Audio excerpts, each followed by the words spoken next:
Welcome. I'm so glad you're here. And today we have some breaking news that I want to get your take on. Best Buy, it's getting rid of Blu-ray discs. But what people don't know is why. What do you think it is?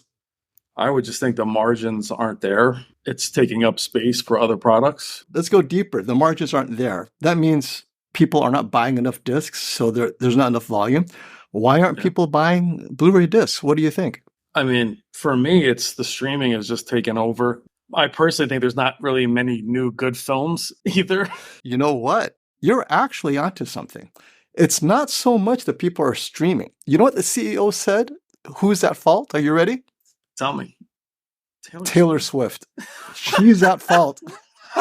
And today's video is brought to you by Whokeys. Trying to build a PC on a budget but don't know where to buy your Windows 10 software on the cheap? Whokeys to the rescue. Use my code SF20 and immediate discount. At the bottom of this order where it says code card, to the right is the product key you need to activate Windows. So copy this long number, then go to the Windows menu and click on Settings. In the Settings menu at the bottom, select Update and Security. Select Activation, then select Change Product Key, paste what you copied from Whokeys, click Next, click Activate, and you're done. You can download a copy of Windows 11 Pro with my discount code SF20 and bam. Taylor Swift is the reason why Blu-ray discs, well, they're going to have to get rid of it. And so today we're going to talk about this. I know you're thinking, what? But a lot of you are wondering, why are they not selling Blu-ray discs anymore? Is it because Amazon is outselling them? A lot of people are saying people are turning to streaming, but Brian, you nailed it. Even streaming, there's not that great stuff on streaming or disc. I mean, it's kind of like if it's not great content on streaming or disc, then maybe it's something else. So this is the article that Bill Hunt broke. Best Buy in 2024, it's gone. But it doesn't really tell you why. CEO from the horse's mouth. Best Buy CEO Corey Berry says, we're in the funflation economy with $1,000 Taylor Swift tickets, and it's why sales are worse than expected. So she's talking about sales at Best Buy. And this, I think, actually affects the Blu-ray sales. And I'm going to give you my anecdote why this is actually very true. And let me see if you're seeing that. When my kids were younger, daughter is now a teen, my son is a late teen, but when they were kids, Dad, she wants the entire collection of Bring It On, that cheerleading movie. I mean, she has parts 1 through 5. My son wants the entire collection of Back to the Future, and I bought all these discs for them, and a lot of it was both digital, right? I mean, my Apple TV account was like hundreds of dollars worth of cartoon series, everything. So it's both streaming and disc. You know, my daughter asked me recently, she's all like, can I go to Switzerland instead with the ballet company? I'm like, Switzerland? And my son's like, yeah, I'd rather go to Tokyo, Japan with my friends. I'm like, okay, if we go on these trips, I'm not buying Blu-ray discs anymore. First of all, they're not even asking for that. And obviously, it's not only Taylor Swift, but experiences. Families would rather just pay, boom, like the Sphere, right? The U2 concert, $800 a ticket, one person. Yep. Are you seeing a replacement of disc with actually bigger experiences because we're all on a budget, or that the two don't even compare for you? Like, what are your thoughts about her theory on this? So I think she could have written that a bit better. I think that Taylor Swift, she's just using that as the name, but the experience part of it is not just it's cars. It's if you remember that scene from Fight Club where Ed Norton's sitting on a toilet ordering all the stuff from IKEA, that demographic doesn't buy that anymore. They don't care about having a TV behind them. They don't care about setting up the shelves. They just want to go in and then jump on a plane, see their friends, which I think is great because they're in the moment. They're enjoying their experiences, but they don't accrue anything. They don't save anything. So they're out there living their lives, which is great. Where I'm the opposite. For me, going out to $1,000 dinner can be a waste. I much rather have a sound bar. I'm in my late 40s. But I think what she's trying to say is that people want to get out and experience things more, the younger generation. But I'm also in that other part where those of us that are collectors, me, you, I already have bought that box set 3, 4, 5 times, and new content isn't necessarily rewatchable for me. You asked me about Oppenheimer, excellent movie. I'll have it. But are you going to get the disc? I don't know. Honestly, if I want my wife to watch it or anybody of my friends to watch it, I'm not going to lug a disc around. So I've kind of converted to where the convenience of watching it on all my devices. I'm currently watching the House of Usher, the Fall of Usher. I've watched it at the gym. I watched it on a projector. I watched it here. So I am a collector, but I've already dumped so much money into that. But I think she's probably right. The experience thing, they don't care about collecting things the way we did. Right. Now, this younger generation, they don't have money. Parents, normally when we buy stuff, and I'm going to tell you, most of my disc collection is family movies, right? Like I consider Lord of the Rings kind of family, but Back to the Future. Like I have the whole collection of Barbie animation cartoons, which are very fun, but we go on a lot of road trips.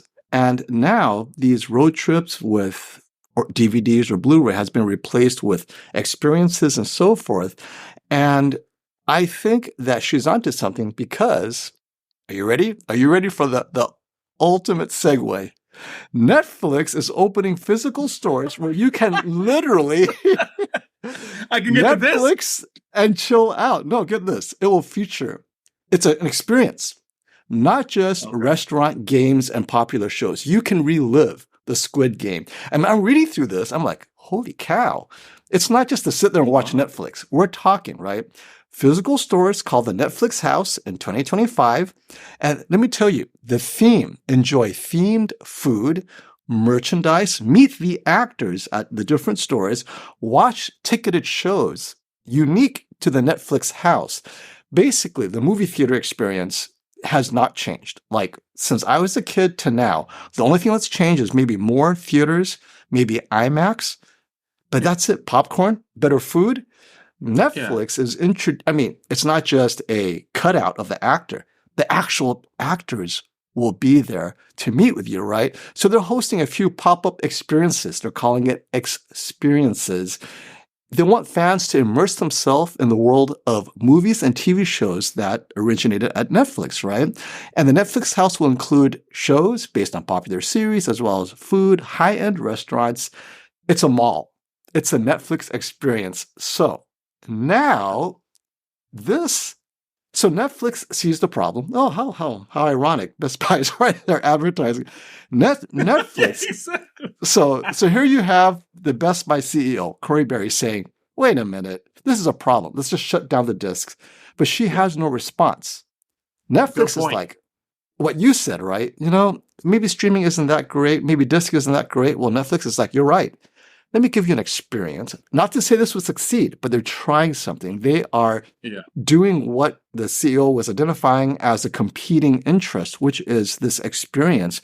And it's definitely more affordable than a football game with the NFL, Taylor Swift tickets, $1,000. The Sphere, several $100s per person. This Netflix is maybe $100 for the family, right? It's elevated. Okay. What do you think? Well, while you were saying that, I was reminded of that Star Wars hotel in Disney that just went under. Oh, right. It just went under, right. So what's that experience? You're telling me the actors are going to be there. Actors from what? Like, are you going to schedule them on Monday? They're going to have, Chris Hemsworth from Extraction 2. I think the concept sounds fine, but to your point, it sounds like a mall. Mm-hmm. So I was hoping you're telling me they're going to sell Blu-rays there.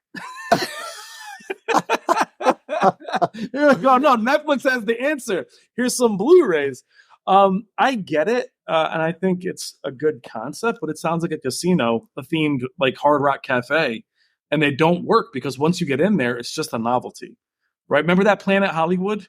When you went there, Stallone wasn't there. Like that wasn't there. That's true. That's walked true. in and you're like, wow, they have wings, and there's a cutout. Well, actually. No, well, let me ask you that. Are you going to try it out? Let's say a Netflix house opens near you. Okay. We got to film it. We got to, right? We got to go. And, actually, that sounds like a great vlogging experience. Absolutely.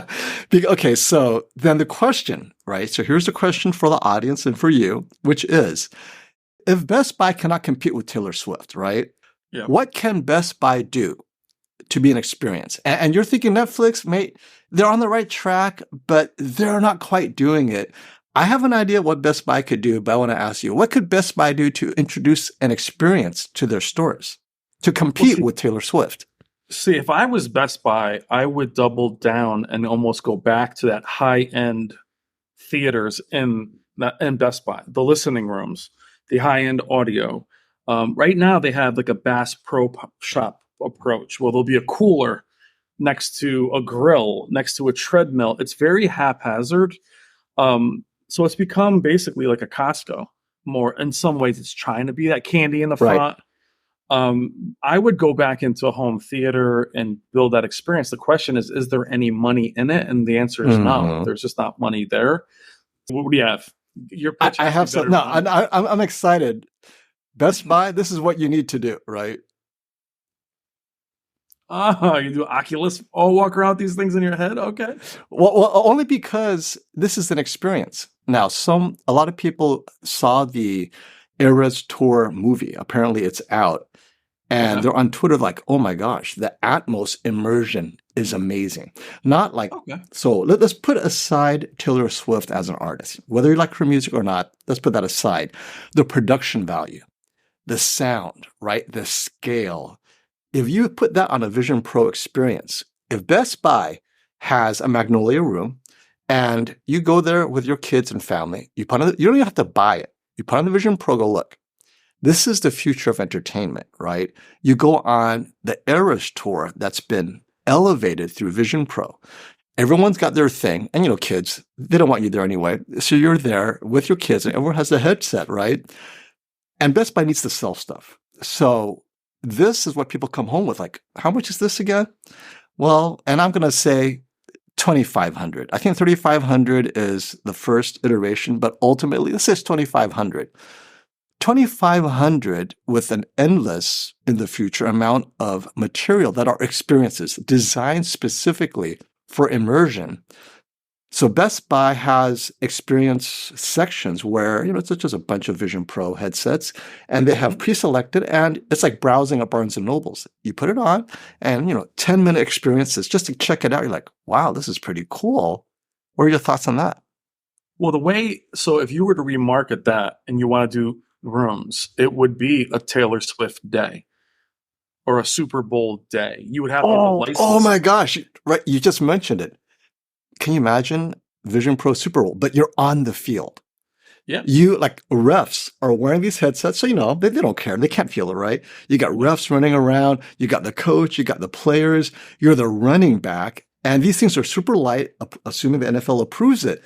Can you imagine that? You're on the head of Mahomes, running around, passing, or you're short like Russell Williams. Can't see a damn thing, right? But see, actually would be so cool. But see, that's the problem with VR. VR has always been the best vantage point for football is what you watch at home. If I put you on the field, you really can't see. If I put you on his head, all you're going to see is his crotch, the stands, him sweating. So it's almost like gaming. Gaming, you really can't be in his first person because he's not. It's not a comfortable view. So it's almost like a drone. You're going to have a drone. You have to do a drone. Yes, you'd almost have to have the ability to fly it. Oh no, the football has a camera. So you're gonna be like, because when you throw a spiral, it's going.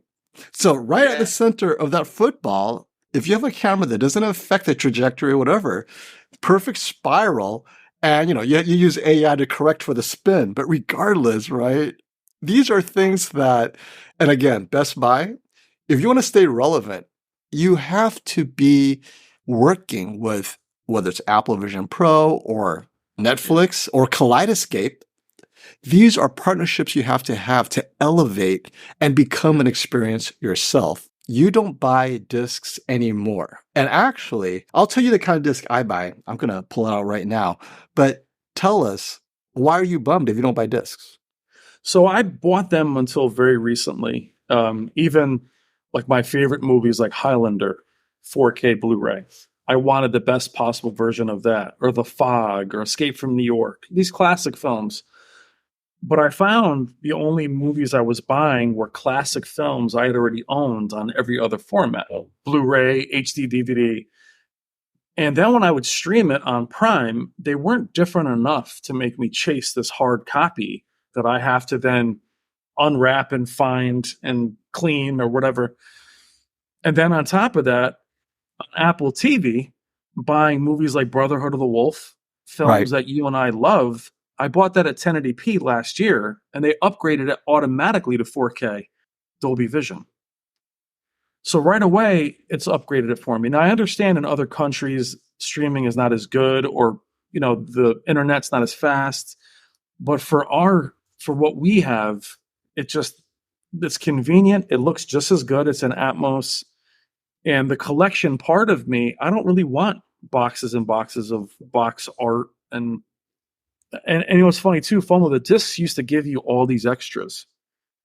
Apple TV has that. So it's taken me a long time, but I just don't have the use anymore for disc 5, 6, 7, and 8. Now, are you a extras kind of guy? Because I find myself, I don't watch the extras, but when you buy a disc, you go for the extras. That's why you buy the disc? Well, I'd like that honestly, we talked about this a couple weeks ago before we talked about this subject. I used to love displaying them like books. I'd have a shelf. My apartment, my house had a shelf full of discs, and I love displaying them. But our styles aren't really that way. Behind me, you see speaker stands, speaker, TV, that's it. There's no more entertainment center. I don't have figures. I don't have statues like I maybe used to in my 20s. So I don't really display them anymore. And that's part of it. And then what I mentioned before, films in the last maybe 10 years, I haven't really felt the need to buy. They haven't really been good enough for me to rewatch. So I find things when I watch them, they're throwaway. Oh, I like that. I don't know if I need to watch that again. Where other films I can watch over and over and over. And to your point about buying for the extras, right? So I'm going to pop this up. This is the only kind of thing I buy as far as discs are concerned. I'll show you right now. Mm-hmm. What's that? This, right? The band? Is Rush.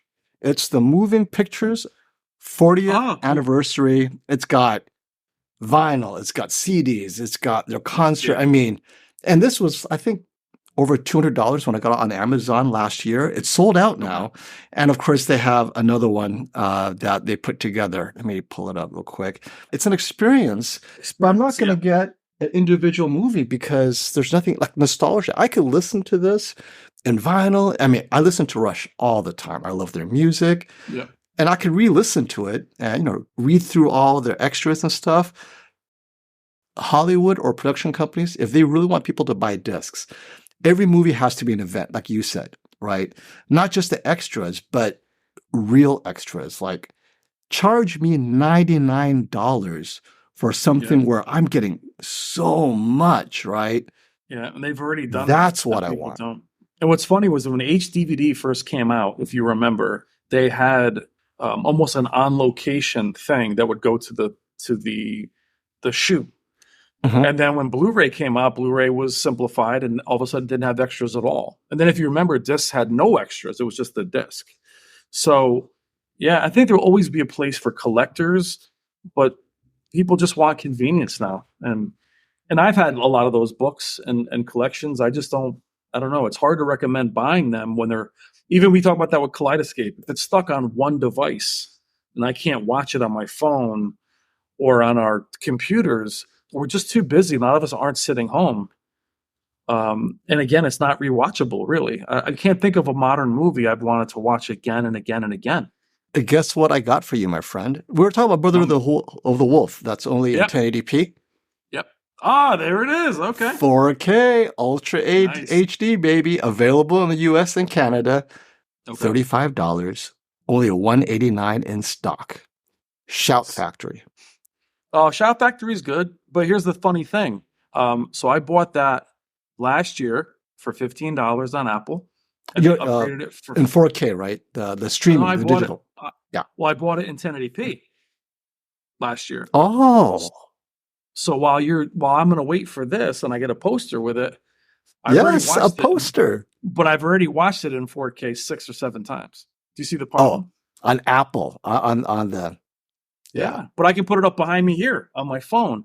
But that's my point. Is I've had Brotherhood of the Wolf. I had a 4-disc Le Pack, blah blah blah blah. That was from France. I imported that. So my point is, collectors like me have bought this movie 6 times. So let me ask you this. Let's take a step back. Let's repackage this. 4K Ultra HD. Okay, put that aside. How about they include this hat? Authentic leather hat. Make it $199, handmade by Frenchmen in the Valley, right? The entire costume, package it. Now it is truly a Brotherhood of the Wolf experience, right? Whether it's, they have pistols, right, from the 19th century. I mean, make it a collector, like the Rush signals, right? They had all these things. For movies, you want little replicas. Like, remember Star Wars action figures? I mean, you wanted all of that. All it gets a poster? I mean, it's not the price. Great, $35. Charge me $199 for the entire experience. You know what I'm saying? Yeah, I just don't know where they would make that would ever make money, right? And I don't think people want that experience for that. It's interesting, but what you're saying too is that's still a physical thing, where the experience your daughter and our kids are looking for, they don't want Taylor Swift's coat. They want to go watch her.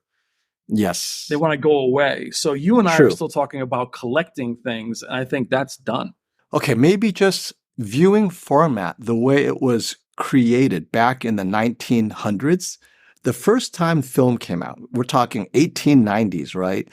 Those early projectors hasn't changed today. There's sound, but it's literally still two-dimensional. Yeah, you got the 3D, but it's ultimately better 2D, but it's still, you're sitting there and it's there.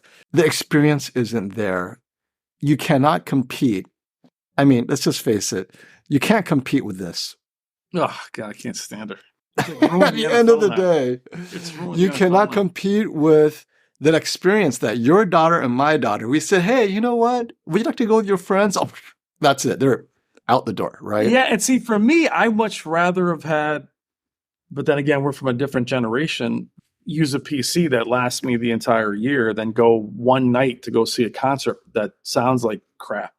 But quickly, we said about, I think the ownership is still a big problem for people with streaming. I think the fact that Disney can lock things in a vault, or your favorite movie leaves. So I think Steam gaming is where I really let go of physical media, but I was downloading that on a device. So if they can find a way to... Go ahead. So let me ask you about that. How important is ownership to you? Now, I am very much zen about it, very detached from ownership, right? Everything to me is, the more you're attached to something as a possession, the less happy you are, because you're constantly fighting to maintain possession of it. Whether you're losing it, whether you're organizing it, whether your kids misplace the disc. Hey, it's empty. Where's the disc? Yeah. But if you're streaming, if it comes, it comes. If it's gone, it's gone. And a lot of people are like, well, you paid for it. I understand that.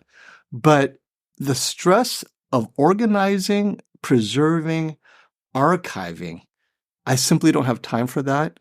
I'm willing, like, Dune is on Netflix right now, right? The latest version of Dune. It's on maybe for another month, then it's gone.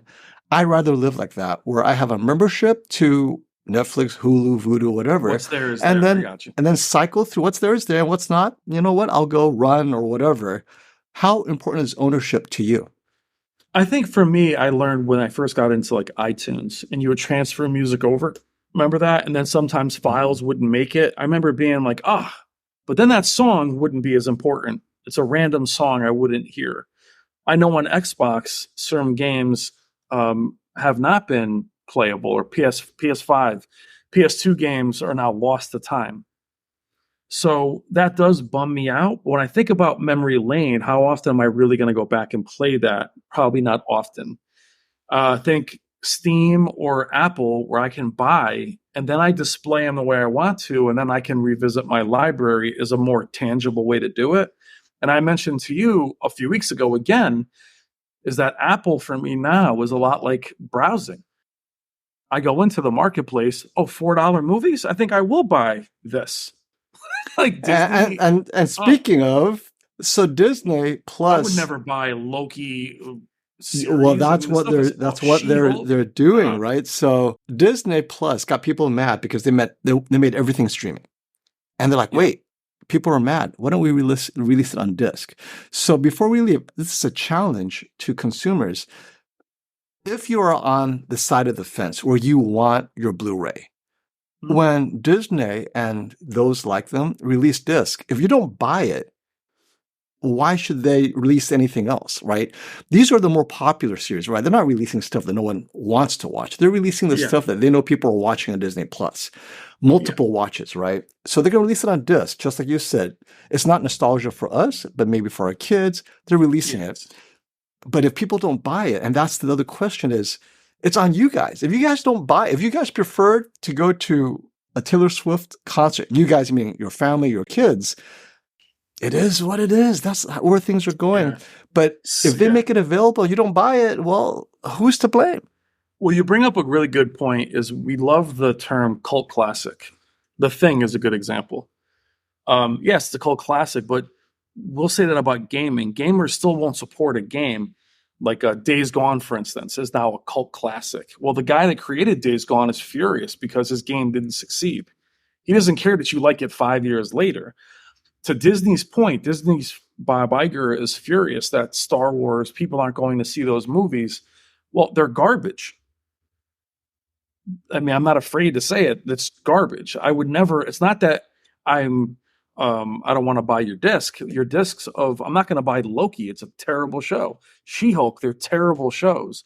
So they're caught in, exactly. She's winning. But they're caught in a place of lack of creativity. Their stuff is not rewatchable. Therefore, people aren't going to go out and buy it. We watched that werewolf Disney movie. Teen Wolf. I love Teen Wolf. No, it wasn't even Teen Wolf. I watched that over and over. It wasn't Teen Wolf. It was they put it in black and white for Halloween. Uh-huh. It was terrible. It was terrible. Right now we're watching not House of Usher. It's another one. It's a new one. It's awful. It's an hour. It's a Haunted Mansion. It's awful. Well, a lot of them, the Marvel releases have been awful, by the way. I couldn't watch some of those. Yeah. So once they got past, I didn't like Iron Man 2, 3, or whatever, but those main ones, Winter Soldier, I own all those. Sure. But it was after Captain Marvel was terrible. But when you got into past Infinity Gauntlet and Infinity War and all those, there was nothing worth buying. Their movies are terrible. If the movies were memorable, to back to your point about owning, and I wanted to own it, there's nothing lately I'm worried about them stealing from me. I mean, they're horrendous. Right. You take it. You're like, please take it off my list. I think this is maybe the shift. Collectors, first of all, are dying as you get older. The next generation are not collectors. My kids don't collect anything, really, other than when they had stuffed animals and they were younger.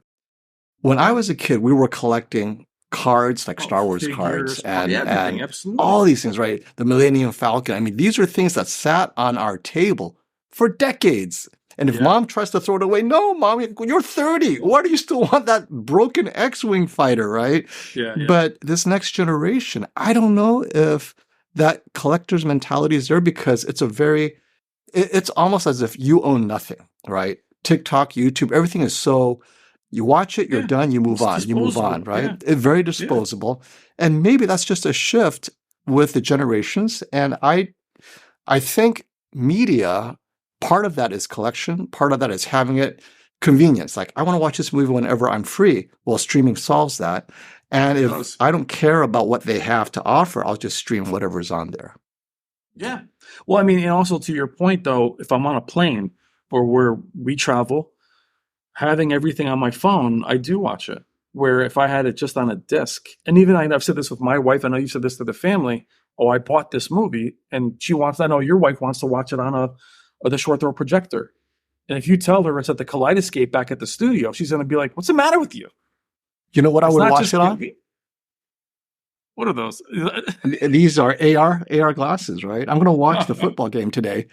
I mean, it's a 120-inch screen. Like 8 feet away, this is it. And it's Nice. like 100, $150. It's the Roku.